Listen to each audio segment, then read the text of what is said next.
want to welcome everyone to Chassidus from Misnagdim at Congregation Schwartz, 1575 Coney Island Avenue, 9:15 p.m. every Thursday night.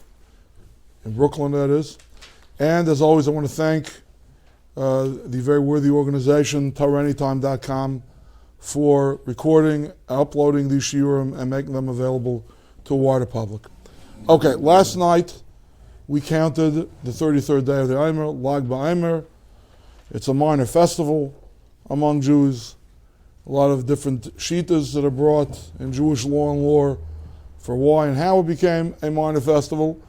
But in the popular imagination today, and with very, very adequate and ample sources and the Paiskim and the Chazal, at least one element of the day is it's supposed to be the yard site of Reb Shimon bar Yochai. Which begs the question, why should a yard site be a happy day? In Shulchan Aruch it says that on a parent's yard site you're supposed to fast, which is totally logical to me. Every other facet of dealing with death in Judaism is an occasion for sadness. The Yom HaKfur is sad, the Shiva is sad, the Shloshim is sad, the 11 months of Kaddish is sad, the Shana is sad. Then all of a sudden on yard site it's put on your dancing shoes. Okay, so let's take a look at what the Eretz Tzvi has to say about that. Let's talk about the inyan of these two facets of a yard site b'chlal, and then we'll get to the passage about Reb Shimon bar Yochai in particular. Matzinu stira b'schiras yayim p'tiras Tzadik. We find a contradiction, the top passage, on the top of the page, before the Nesil Shalom.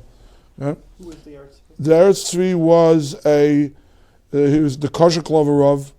He was the chief rabbi of a Polish town by the name of Kozhiklov. He was also the Rosh Yeshiva of Yeshiva Chachmei Lublin after Meir Shapir was nifter. We did a passage from Eretz Tzvi before. And in particular, he said this Torah on the yard site of the second Sachat Rabbi. His Rabbi was Avnei Nezer, but when his Rabbi Avnei Nezer was nifter, so the son of Avnei Nezer, the Shem Shmuel, became the Sachat Rabbi, the second Sachat Rabbi, and he said this Torah on one of the yard sites of his Rabbi, the Sachat Rabbi. So this is like this: Matzinu stira b'schiras yayim p'tiras atzadik. Find a contradiction. Lefam matzinu shayat hainis. At times we find that it's a time of fasting. Kamay b'zayin adar. Yeah, traditionally Jews fasted on Zayin Adar, which is the yard site of Moshe Rabbeinu. At the end of Zayin Adar, the Chaver Kadisha would make their annual banquet in most Eastern European towns. I think Ada Yom Hazeh, there's certain Chaver Kadishas that have an annual event on Zayin Adar. But at any rate, it's a day of fasting. Ulafamim hilula, and at times it's a day of celebration. Kamay b'ptiras Rashbi. That's all. For those of you who are not familiar, Rashbi is Rosh Hashanah Reb Shimon bar Yochai. What we celebrated last night. I'm sure if you were in this neighborhood, you saw bonfires all over the neighborhood. Bonfires and dancing and music and so on and so forth. Memela, Zok there, it's not steering. Yesh makam l'shnayim. Kibechol yard site, the handout's over there. We're doing the top part of the handout right now, the Kosher Clover. Haven't gotten to the Nesil Shalom yet. Okay. V'yesh makam l'shnayim. Kibechol yard site yesh aliyah chadasha l'nishmas atzadik. He's saying both of these things, the fasting / mourning / sadness aspect and the celebratory aspect, both derive from the same thing. And that thing is, what is traditional? You lift up a l'chaim on somebody's yard site and you tell the other person, the neshama is a Lebanon aliyah. There should be an ascent to the neshama. Right? On the day of the yard site, we say that the neshama ascends. Alright? So, b'chol yard site yesh aliyah chadasha l'nishmas hatzadik. There's a new aliyah for the tzadik's neshama. Memela misrachik hala meitanu. Right? Kechayk mizrach mimarav hirchach Hashem imenu b'shainu. Right? Loi b'shamayim. When you want to talk about haflaga in distance, you want to talk about something that's totally removed from us. Yeah. So the Torah says, don't say about the Torah that it's still in Shemayim. Moshe Rabbeinu brought it down to earth for us. Loi b'shamayim. Asher yama mi yalo lanu hashamayim. Right? Who the people should be able to say an excuse. Yeah, it's on the other side of the ocean, it's up in the heaven. Who's going to ascend to heaven and bring it down to us? What? It's given in the midbar. Yeah. So that you don't have to. You don't have to be in Eretz Yisrael to learn Torah. That's the midbar is a way of implying the Torah's accessibility. I'm talking about the part of the Torah that talks about theoretically if it will be inaccessible to us. So what's the simon of inaccessibility? It's Bashamayim. So when a tzaddik is nostalgic, when your Rabbi dies, okay, your Rebbe's gone. Yeah? An Eishes Ish, a married woman, her husband dies, she doesn't need a get. You don't need to put a get in escrow in case you predecease your wife. It's automatic. It's in a different plane. They're not here. They're not among us anymore. Right? Your Rebbe dies, he's in Shemayim. Shemayim is as far from earth as possible. And you feel that alienation, you feel that gulf, and it's terrible. And to a certain smaller extent, it's happening again and again and again every year on the person's yard site. Because the neshama had an aliyah within Shemayim. Not all Shemayim is created equal, so to speak. Shemayim is very far from Eretz, but within Shemayim, there's another aliyah, and he keeps on getting more and more distant. Right? Valkain, hu yom tainus v'hesped. That's why yard sites should be days of fasting and mourning and hesped, because you sense that alienation, that distance of the tzaddik. Amnam, however, lu mazeh matzinu b'medrash Rabbi, we find the medrash Rabbi, shami yankel levanav, im zachisam lachem, zachisam ba'atzmi. If you can be zayich on your own, fine. V'im lav, meshani mistalik b'na'olam etzla vaysani haylach, shanem ani nesef alami. Once I die and leave this world, I'll go to be with my forefathers. Like it says, ani nesef alami, I'll be collect. Another way of describing death in the Torah is nesef alamav, being gathered into his nation. Hainu, misha zaycha shiyolei ha'arim and atzadik gam lacha p'tirasa. What Yaakov Avinu was telling his children was, I may be distant from you, okay, but I'm more illuminated than I was here on earth. I'll be by the Avis. I'll be by Avram and Yitzchak. I'll be together with my Avis. Yeah, I'll be able to do you taivis, so to speak, min hashamayim, that I couldn't do here on earth. So both of them are true. One aspect is the Rebbe is very distant from me.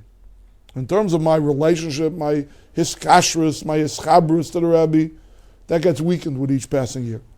On the other hand, in terms of the Rebbe's own purity and clarity, that grows from year to year. So the point is, yes, he's further away, but maybe he's holding a more brilliant torch in terms of his Torah. Maybe there's more emanating from him, with a more powerful light, so to speak, emanating from him. Now maybe, that's the way it is. That's a celebratory aspect of it. V'imkein, kol she'atzadik oilu yosim emeil l'gam ha'ara shemasig talmidu menu hi'ara g'dayla b'yasasais. The more the tzaddik rises, the more the Talmud, who is a true Talmud of such a tzaddik, is benefiting from that light. Kivin shimimakim yoseh elyon. Mitzad zeh hilula. So, like I said many times in many different classes, the kishron of being a Jew is to have holy schizophrenia. You got to be able to hold two mutually exclusive thoughts in your head at the same time, your mind at the same time. And that's how it goes. When you have a sense of loss and a sense of alienation from your Rebbe, it deepens every year on the yard site. That's the makom for hesped and tainus. And that's the way Moshe Rabbeinu is observed. But, on the other hand, realizing what the Rebbe is becoming, so to speak, that he's becoming even greater every year on his yard site, because he has an aliyas neshama, so that's a cause for celebration. Because as distant as he is, there's a brilliance, there's a light, there's a clarity, there's a purity that's coming down, filtered through the neshama of the Rabbi to me, the Talmud, and that's a cause for celebration. And one seems to outweigh the other. Because we don't know by Chassidim that they have both aspects on the same day. Correct. It would certainly seem to be that by the Chassidim, the emphasis, the Hadgasha, is put on the aliyas neshama of the Rabbi, and not on the merchak, not on the distance that's being created as a result of the aliyas neshama. You're right. I don't know of any. What I was going to say is it any wonder that Moshe Rabbeinu, who was the Matan Torah of Nigla, okay, on what's on a reveal on an apparent level, I just see the distance. I just see the ship sailing further and further over the horizon, so to speak. But on what's not seen and not so perceivable, and the Sisrei Torah and what's going on undercover, yeah, that's how we celebrate Rabbi Shimon Bar Yochai, who is in a certain sense the Nisan HaTorah of Torah Sanister, of the hidden Torah, of the not revealed, not Pashat Torah. That's the way I was thinking when I read this. But at any rate, he's explaining two aspects of it, and it's an unbelievable segue into something that we're going to learn now from the Nesivos Shalom. Okay, just a few words of Akdam about the Nesivos Shalom, because I don't think we've done a piece of Nesivos Shalom before. As you know from the class I gave, the Azure Rover, I was trying to show the vitality of the Hasidic movement, that besides the really, really world-famous Rabbi, Satmar Rabbi, and Lubavitcher, and so on and so forth, just in terms of Hasidic writing, of texts that we can learn from rabbis, there were still great writers and thinkers even in the late 20th century. The Azure Rover being one of them. Another one, really a mega popular rabbi who's kind of like the Chavetz Chaim and like the Sfas Emes, transcended any particular boundaries, limited to his own Hasidic following. And that's in it. What? Down the Sefer in Sephardic shuls. In Sephardic shuls. Okay, very good. There you go. Yeah. The Nesivos Shalom was the Slonim Rebbe, Rav Shalom Naich Berzovsky. Okay, he was just nifter, 15, 20 years ago, something like that. Very, very, very, very, very recent. I was zeichet to see him when I was a student in Yerushalayim. I saw him still. Yes, I heard him speak at a tish. He shared the tish with his father-in-law, with Rav Weinberg, the previous Slonim Rebbe before him. Okay, so it's a very beautiful sefer, and as we're going to see from this passage, again, it's very structured. He was a pedagogue. He was the Rosh Yeshiva, the Slonim Yeshiva, for many, many decades before he became really a co-Rebbe, still in the lifetime of his father-in-law. And he was first and foremost a pedagogue, and his svarim and his talks were marked by beautiful structures and a tremendous kayach hasber, as we're going to see. That's one reason I chose this piece for tonight. Another reason that I chose it is because I always like to choose pieces that really expostulate on classic Hasidic values. And Ahavas Yisrael in general is something that Chassidim put tremendous emphasis on. One of the greatest rabbis of all time, the Apter Rav, the name of his sefer was Oyev Yisrael. Like that was the be-all and end-all of being a Talmud of Baal Shem Tov, was to be an Oyev Yisrael. And we're going to see in this piece a particular aspect of Ahavas Yisrael that he connects to Rabbi Shimon Bar Yochai, that, again, in Chassidic ideology, really, shall we say, separates the men from the boys. Right? In other words, I'm painting with a broad brush and I'm distorting through oversimplification. But if it's safe to say that in a yeshivish setting, in a misnagdish setting, okay, one's rank is determined by one's level of scholarship. The bigger lamdan you are, okay, the bigger kayach hayra that you have, that's what makes you greater. Suffice to say that at least in certain Hasidic quarters, the bigger, the greater Oyev Yisrael you have, the bigger man you are. It's not who knows how to learn better, it's who knows how to love better. Okay, we're going to see in a minute. Aleph. Yom Yilul Reb Shimon Bar Yochai Nesiachad le'maimed miyuchid shalom etzinu kedugma b'shar tzadikim tanayim v'amarayim. We know the yard sites of many tzadikim. We know the yard sites of even many tanayim and amarayim. We even know the yard sites of certain biblical figures. Okay, you can look on databases today and get the yard sites of everybody every single day of the year. Yeah, but there's something about the way Klal Yisrael deals with, reacts to, relates to the yard site of Shimon Bar Yochai that you just don't find it anywhere else. First of all, it's universal. You don't get into the usual fights in the morning. Should we say Tachlin? Shouldn't we say Tachlin? It's like by me. You don't say Tachlin. Okay, so Misnagdim will say, yeah, I'm not saying Tachlin because the Talmidim, because somebody died. Forget, when somebody dies, you fast. You say yes, but you should say Tachlin. It's because the Talmidim of Rabbi Kiva stopped dying. Okay, but the bottom line is halay davarhu, that the yard site is on a day when nobody says Tachlin, and also just the way it's celebrated, the way people just feel happy and they go to Maduras and they make pilgrimages to Meron. It's a big deal. The yard site of Shimon Bar Yochai is a bigger deal than anyone else's yard site. Sheisrael im einen neviim b'nei neviim hem. We know that when Klal Yisrael does something, it's worthy of analysis. That's also a Torah. They're b'nei neviim. You have to study the works of the neviim. You have to study the works of the b'nei neviim.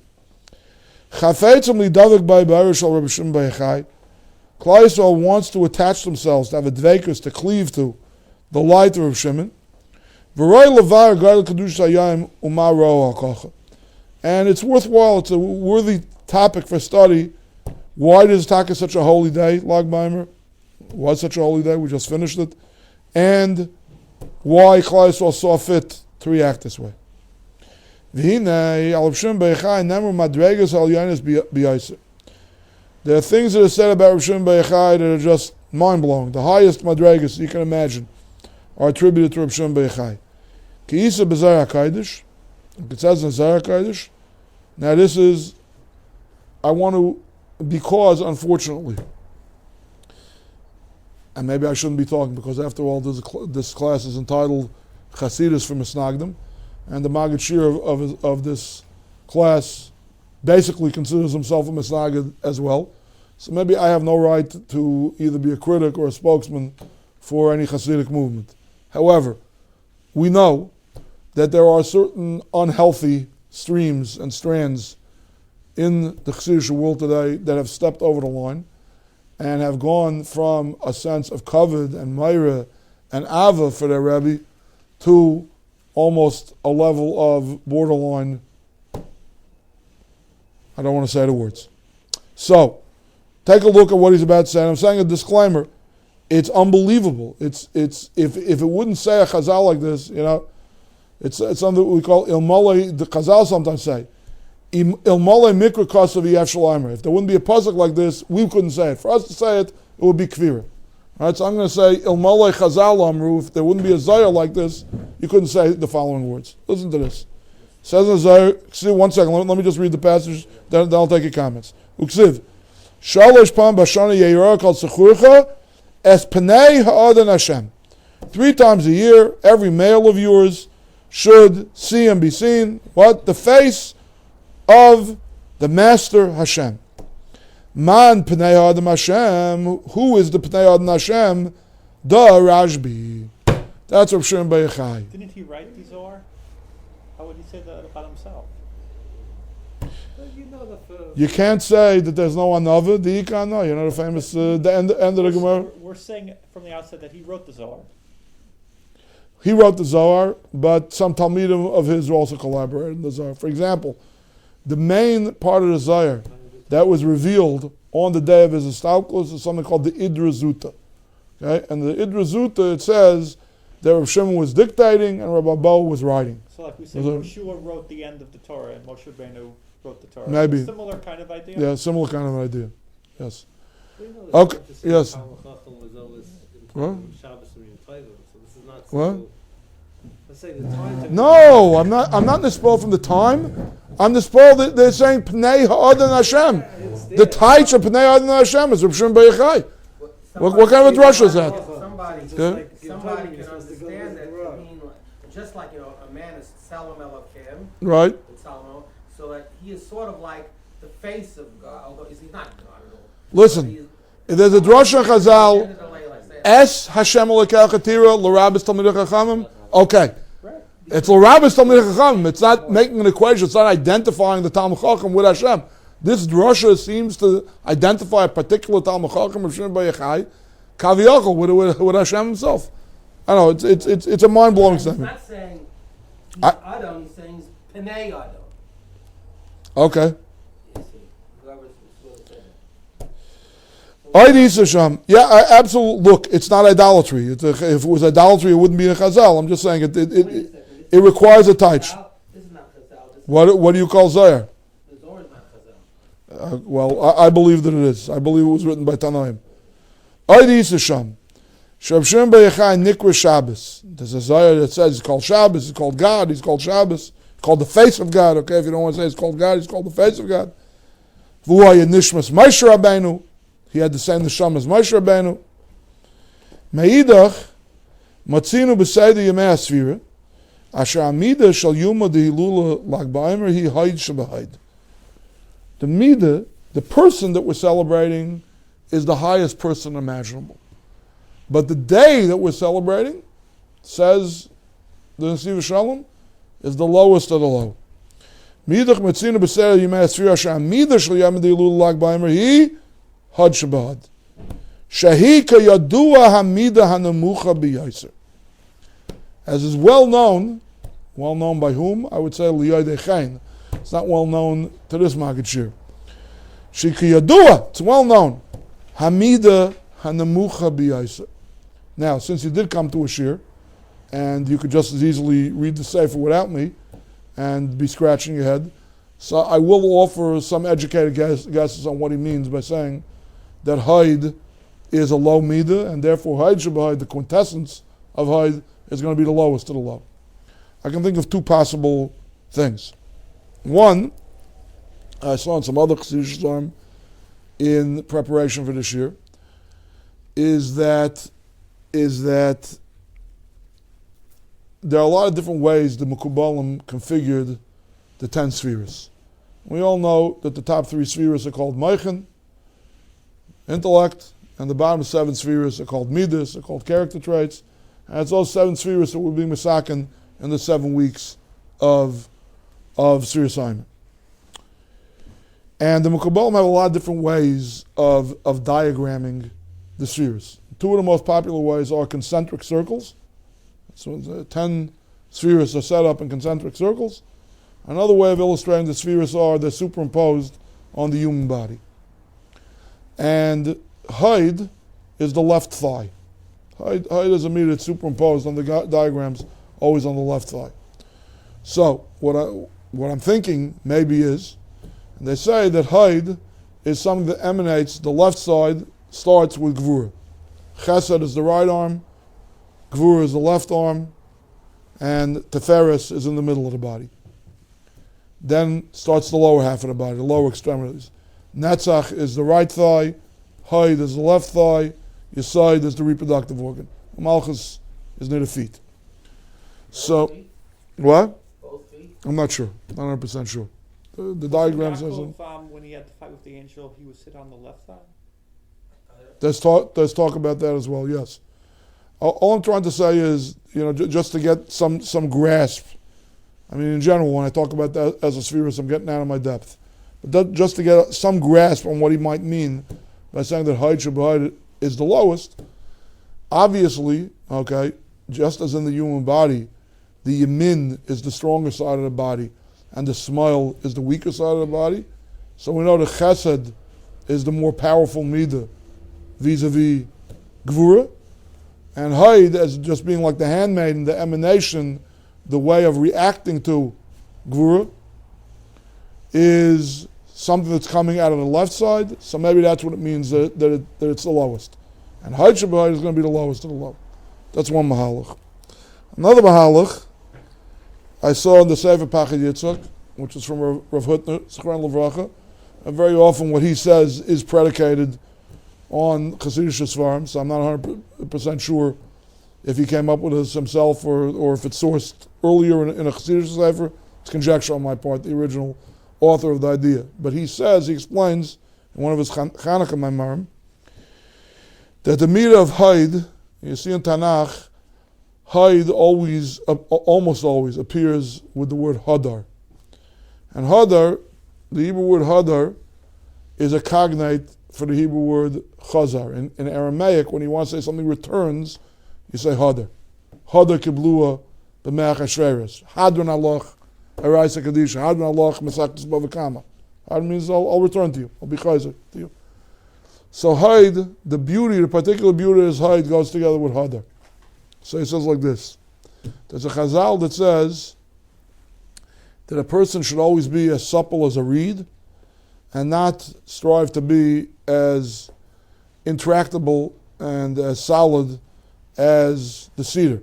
Why? Because when a storm comes, the reed, I should say, bends this way, it bends that way. It looks very fragile. It looks like it's going to go. And the cedar puts up a big fight, so to speak. But ultimately, the storm, if it storms for long enough, so the cedar tree breaks, dafka because it wasn't bendable, and the little humble reed because it bent this way and that, then when the storm passes, the reed survives the storm. So the hide, like we are mishtachve b'maidim, hide is that posture. Hadar, chazar, it goes back to its erect posture. But the posture of hide itself is the prostate, the subservient, I'm giving in to you. You're overpowering me. That's what hide is. So again, it's a type of a beauty. It's a longer shmooze. It's exactly how hide and hadar work. But I'm thinking possibly that's what he means too. That when you're talking about the various midas, this midah that shows at least an exterior subjugation and weakness has an element of being the lowest.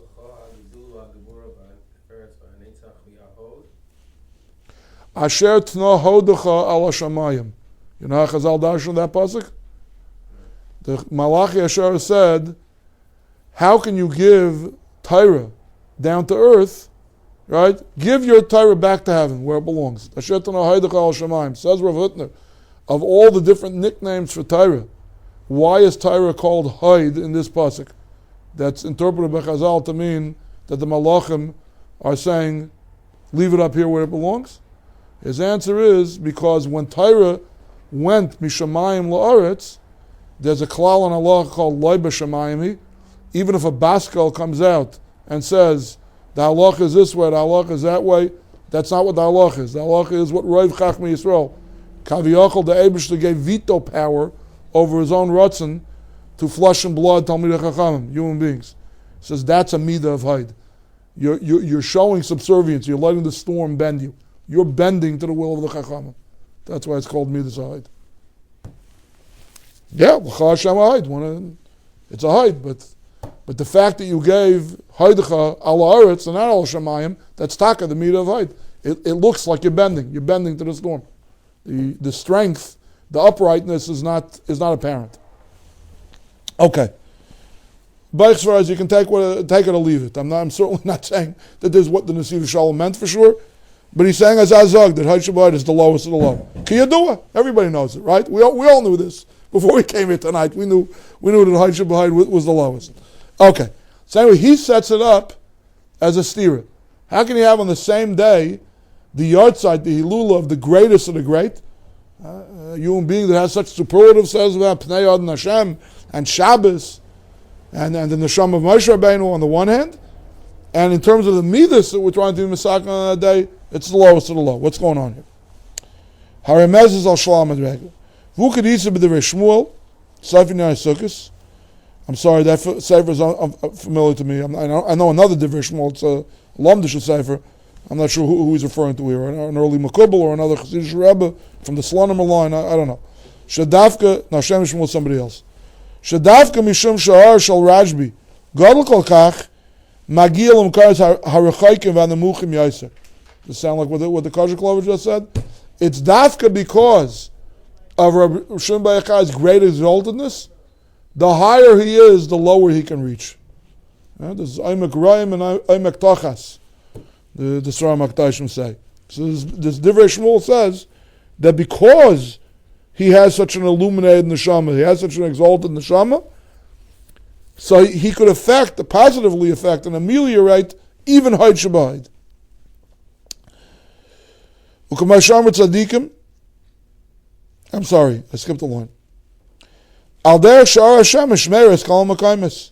Yeah, it's dafka, the biggest light, the highest light, the most powerful light, the sun, that has the most illumination and that reaches the furthest. The lumens, the illumination kayach of a small little flashlight can reach 50 feet, and then you stop seeing the light anymore. The sun illuminates gazillions of miles, the lowest of the low. The brighter the light, the more intense the light, the further and further down, so to speak, it can illuminate. Al derech, yeah. Ukamasham with tzadikim, as the tzadikim, meaning it's, this says in a lot of different svarim, you can't quote one in particular. Dechol kama shatzadik gadol yaser, misugul le'ev rasha yaser gadol. You want to get into a spitting contest? You want to measure tzadikim? My tzadik is bigger than your tzadik. You know what the Amas Hamid is? You know what the currency is? You know what the measuring stick is? What's their capacity of Avis Yisrael? How obnoxious a Jew can they tolerate? How drifted a Jew? How removed from Torah mitzvah a Jew can they tolerate? Okay? A tzaddik is taka tzaddik. A tzaddik is shayim mitzvahs, good got, good light. But introduce him to a Jew who's not observant, and he starts getting nervous, and he starts, seeing the obvious warts on this person. It's a tzaddik, but he's not the greatest tzaddik in the world. Right? The bigger the tzaddik, the more you can love, the lower the Russia. This is such a classic Chassidus concept. I can't begin to tell you how many other Svarim talk like this. All right? You know why? Because it's his own light that's so intense. He sees in the Russia potential and purity that the rest of us can't see. Okay? Because his light is eliminating, is driving away a lot of the Russia's darkness. Because he casts such a big light, he's driving away the shadows that are darkening the soul of the Russia. Valkain, Melech HaMashiach, Yehoiv es HaGarua b'Yisrael, Kamosh Oivim es HaTzadik HaGal b'Yosef. We love tzaddikim. We love righteous people. We love people with admirable qualities. Right? Melech HaMashiach, who's going to be the ultimate tzaddik, he'll be able to love the biggest Russia like we love the biggest tzaddik.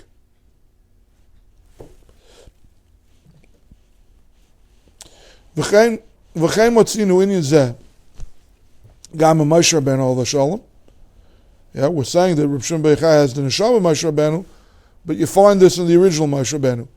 Shegiel l'siyah madregas, he reached the ultimate of all madregas, the Tmunas Hashem Yabit, right? He could see directly Kaviyachal Hashem. He had an aspaklaya meira. V'ya'anav ma'ayid mikol adam asher al pnei adama. His madrega in Nevu was unparalleled. His madrega in Anivus was unparalleled. Uv'chet ha'egel. But when it came to the Chet ha'egel, were there ever uglier Jews than the ones who worshipped the egel? Was there ever a worse? Try to think of the ergsta avera you can think. Think about somebody. All right? An inside trader, a guy who drove millions of people bankrupt. Right? What a lowlife, right? Was he as bad as the Jews who worshipped an egel 40 days after Matan Torah? I don't think so. Not even close. Can't even mention in the same breath. There were never worse Rishayim than the Ovdei Egel. Ukamash Amar, like the pasuk says, Chata mazeh chata gedayla, a big sin, the ultimate sin. Afal pikein bikesh imtisa chatasam. If you will bear their sin, good. V'mayin, if not, mecheni no mesifrecha. Erase me from the book. When he said this, mecheni no mesifrecha, he was saying, if they die in their sin, I die. He cast his lot with the lowest of the low. He was the highest of the high, and he cast his lot with the lowest of the low. He went to bat for them, so much so that he was willing to be ma'aseh nefesh for them. That's how much he loved them. Ki dafka l'rum madregasai, because of the greatness of madrega, ma'aseh nafshe b'shul agruim b'yaiser. That's how he found the capacity, that kind of last full measure of devotion, that self-sacrifice, which was always a function of love. How do we know we have to be ma'aseh nefesh for the Tzadik shalom, for the Rabbi shalom? V'ahavta Hashem Hashem l'kach v'chol levav v'chol nafsh v'chol me'adecha. That's how we know you have to be ma'aseh nefesh v'avodah zarah. It's a function of love. Moshe Rabbeinu wants to be ma'aseh nefesh for the lowest Jew. That means he has absolute love, absolute ahava for the lowest Jew. Yes. The lowest Jew, I think, if I remember correctly, is Einikel, is Menashe. Moshe Rabbeinu. So he knew that was coming. There's a nun, a small nun in Shoftim, one place, and if you take out the nun, it's then that's then Moshe. So it's Gershom ben the grandson of Moshe. Then that Levi who agreed to worship maybe not an idol. I don't know what it was exactly. Micha. Pesel Micha. They made it later on into something. I'm not even sure what exactly. It was a bum anyway. So the backstory to that I'm not any. The voice is saying I'm not any better than anybody here because what's going to come. Look where my. Okay, but he's saying Maybe it's the great light in the neshama of tzaddik who allows for such a nova. Maybe Taka, that's you're giving me the psychodynamic of it. Why is the greatest tzaddik able to love the biggest Russia? Because the greater the tzaddik, the more he sees his own chassariness. Based on Maybe. the way the Slonimer is comparing Moshe Rabbeinu and Bar Chai, if we would know the kever of Moshe Rabbeinu, we would go there. Like people go to Meron today. Absolutely. But Hashem probably had other plans and realized that as great as Bar Chai is, Moshe Rabbeinu is even greater. He wants the Torah of Moshe Rabbeinu to last more than just the person. The personality cult. Yes. Okay. Ken Zain. Let's see where he goes with it. He hasn't finished making the analogy from Moshe Rav Shimon Bar Yochai. Let's go on. Okay, so I'm picking it up now from after the on the line on the right hand column. V'chein gam Rav Shimon Bar Yochai shu nishmas Moshe Rabbeinu legoydel orei, because of the unbelievable light that illuminated and informed his personality, his neshama. Harei meir al makaymes and muchim biyoser ad bechinas hayt shebahayd. That's why the histalkus and the aliyah of his neshama lights up the day that is the lowest of the low, the day of hayt shebahayd. K'mashikazar al kadosh bal beis Aaron zal makadosh baruch hu lakol avrab shimon lakol. The beis Aaron, who I believe was the first Karliner Rebbe, said the same way the Eibishter is for everyone and for every midah, so is Rab Shimon. Hainu shemeir lakol, that means to say that he can illuminate everything. Afilu la'elu shem betachlis shel ha'matzav. It's not just in midas, he's saying it's in the neshamas as well, in personalities, in human beings. Right? We always know that whatever exists in Olam has to exist in Shana and Nefesh too. So if there's a Zman called Hayt Shebahayd, there's got to be in the Neshama that's also called Hayt Shebahayd, which would be the lowest of the low, according to his formulation here. So even those that are betachlis shval ha'matzav, the people who are the lowest, even they get an illumination from Shimon Bar Yochai, and an emanation of love from the neshama of Shimon Bar Yochai, and in particular on the day when he's having an aliyas neshama. V'zeh de'isa, Sham Reb Shimon Bar Yochai yachal ani liftas kol ha'olam kulam min adin. Yeah, I could find a way to pater everyone. Nobody would have to pay for their einship. Now, there's also this is in a Torah Shabbal Peh kind of a way. This is going to bat for Klal Yisrael, almost like Moshe Rabbeinu is saying, Mecheinu Mesifrecha. Ki tzaddik hazeh, ha'ev kol Yehudi, such a tzaddik who loves every Jew, hare mida keneged mida, yesh b'chol lifter eskal ha'olam min adin. Such a person can be zeiche to be that kind of an advocate for Klal Yisrael, to pater them min adin, even without rachmam, have a just way of patering everyone.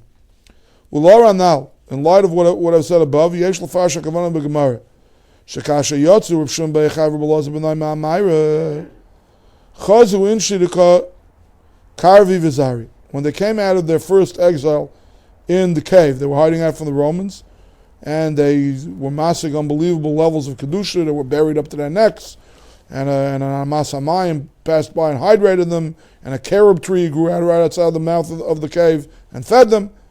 And they were miraculously fed and kept alive all those years. When they came out, the first thing they saw was people plowing and sowing.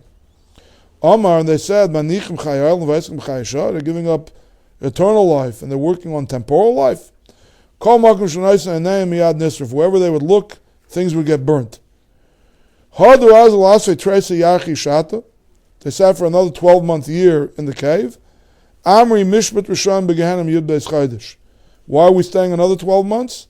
Because the amount of time that the Rishayim have to stay in Gehenim is 12 months. Yatzis Abaskal v'Amra, Abaskal came out and said, Su M'mare Sechem, go out of your Myra. Okay, Adkan, that's the Chazal, that's the Gemara in Shabbos, let me get on the base. V'advar Mufloim, it's unbelievable, this Chazal. Mufloim Elavim, they're removed from any understanding. Lama Rubitik is a Mishpat Rishayim Alatzmim. Why would they call themselves Rishayim? If anything, maybe the people who are plowing and sowing, maybe they're Rishayim. They wouldn't call them Rishayim either. It's people who lack the broader outlook on life. But why call them Rishayim? First, they burnt the world with their kedusha, and apparently with their very demanding look at the world, that they felt the people we're not measuring up. El Sharo Bezeh Gufa Pagam, instead of being full of themselves, ooh, wow, we're hot stuff. We can burn the world with our heat vision, with our very demanding and high standards. No, that's a Pagam. That kind of a tzaddik, somebody who's criticizing everybody and putting everyone down and burning people up, that's a Pagam. We belong back in Gehenna. Kilafi Gadlusam, because the klal is, the bigger the tzaddik you are, the more Oyev Yisrael, the more tolerant you should be, not the less tolerant. Kilafi Gadlusam, Hayitzrichim Lizbol, Games Elam, and Nichachayah Chayasha. They shouldn't be giving them looks that incinerate them. They should have been tolerating them. They should have been loving them. They should have been generating light, not heat, so to speak. Light that would lift them up. Because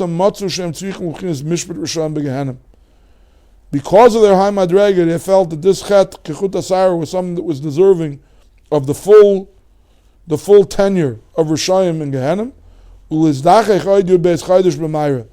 and to spend another 12 months purifying themselves in the cave. To reach the madrega of Ahavas Kol Yisrael. In my high time, I'm just going to read one more small paragraph so we get to that second underline. I know I'm going a little bit over time. In my high time, that's why we all dance around the bonfire, so to speak. That's why we all try to mizdabik to the R of Reb Shimon. Reb Shimon lakal. Reb Shimon is to everybody, like the Beis Aaron said. Kol Yehudi misugel iskayev al Hashem yizbarach mikayach ayred Reb Shimon. Every Yid has the capacity to get drawn closer to Hashem because of the light of Reb Shimon that can dispel the darkness of our individual souls. That's why Meron is such a holy place. Even though we have nobody who's really indescribable, we don't have anyone with the capacity to really explain the Kedusha of Meron. My mother Eretz Yisrael Kadosh. First of all, the observation said before that Hanachlam Yisrael Shem and Nevi'im B'nei Nevi'im. When Klal Yisrael behaves in a certain way, if Klal Yisrael made it into a pilgrimage site, it should be a pilgrimage site. If he were alive to see the phenomenon of Uman today, would he say the same thing? I don't know, but something to think about. He's bringing the fact that Reb Shimon brings out the crowds. Hagufa is a raya of the unbelievable Kedusha of the Makom. My mother Eretz Yisrael Kadosh. We see his standing by Klal Yisrael. The Kama Riverways Alav Yisrael, tens of thousands of Jews. He doesn't say show up and party and have a good time in Meron and Lag Baimer. Kvar hirhu b'tshuva v'skarvu Hashem Yisbarach Maharas Kedusha L'Makom. People who he's being made, that people, tens of thousands of people who have made the pilgrimage to Meron have come away better Jews, have come away Bali Tshuva. They've had a Hirei Tshuva. HaMesugel b'yosel gilu ar alikus mikayach ayred Rashbi. There's a special segula. We're always looking for segulas. Bisman has a special segula Meron for casting the light of Shem Bechai. I would have thought the Svarim have the power. He's saying the Svarim, the Zayar, obviously, the very name of the Sefer means the shine, right? But he's saying that the place itself also has a capacity. I want to say like this, just then we'll end here. But my understanding really of what Nazir Shalom is saying is, there's a klal, kamayim panim al panim, kein lev adam al adam. Human emotions always reciprocate each other. The pasuk in Mishlei says that lev ha'adam al adam, one human heart to another heart, is like the image in the reflecting pool. If you're looking into a mirror, into a reflecting pool, and you wiggle your fingers, the fingers wiggle back at you. You make a frown, it frowns at you. You make a smile, it smiles at you. That's how human hearts are to one another. Very rare for love to go unrequited. If you love somebody, generally speaking, they love you back. They sense it, they feel it, the neshamas feel it, they love you back. You hate somebody, they usually hate you back too.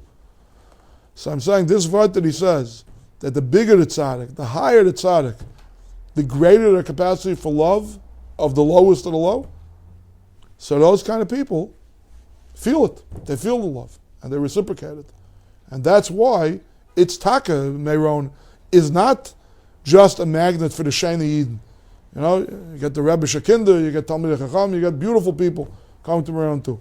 You also get the most non-observant people in the world, the people who there's questions on their tznius, there's question on their discretion. It's a mass pilgrimage to Meron on Lag Baimer. Jews of all stripes and all levels of religiosity and observance and sincerity, they're all up there. Pshat is, the way he's saying it, when the tzaddik feels a love for you, so you reciprocate. Wasn't If you love Torah Baimer. the same way with the Erev Rav? What? Wasn't Matan Torah the How do you same way mean? with- At the Erev Rav were the Uh-huh. ones involved in the Chidei Ekel. They were the ones who messed everything up.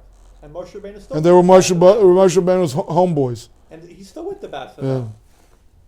So there is Very a good. certain parallel. Yep. Okay, gentlemen, that's it for tonight.